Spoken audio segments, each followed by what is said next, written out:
পরকীয়া যারা করছে তাদেরকে মানে একদম ভ্যানিশ করে দিতাম এবং আইন করে দিতাম যে পরকীয়া মানে মৃত্যুদণ্ড। তাহলে তোমার আশেপাশের অনেক মানুষই ভ্যানিশ হয়ে যাবে। আজকে আপনাদের মাঝে খুবই একটি গুরুত্বপূর্ণ ভিডিও এক্সপ্লেন করব। সকলকে অনুরোধ থাকবে এই ভিডিওটি পুরো দেখার জন্য। কিভাবে কাউকে ধুয়ে দিতে হয় সেটা অপু বিশ্বাসকে না দেখলে জানতামই না।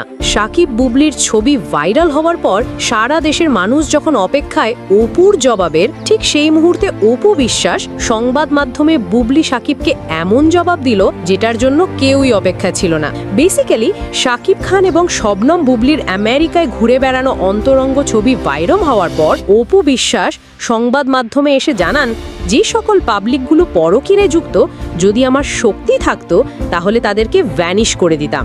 সে সময় অপু আরও বলেন, যে সকল বেহায়া নারীরা অন্যের স্বামী নিয়ে ঘুরে বেড়ায় তাদের বেঁচে থাকার কোনো অধিকার নেই, তাদেরকে যেখানেই পাবেন সেখানেই জুতোপেটা করবেন। আমার ক্ষমতা থাকলে আশেপাশের অনেককে আমি জুতোপেটা করে তাড়িয়ে দিতাম। এখন ভাই অপু বিশ্বাসের এই ভিডিও সামাজিক যোগাযোগ মাধ্যমিক ঝড়ের বেগে ভাইরাল হচ্ছে এবং পাবলিক বলছে এইবার সঠিক জবাবটাই দিয়েছেন অপু। সাকিব খান এবং শবনম বুবলির জন্য এমন জবাবই ঠিক আছে।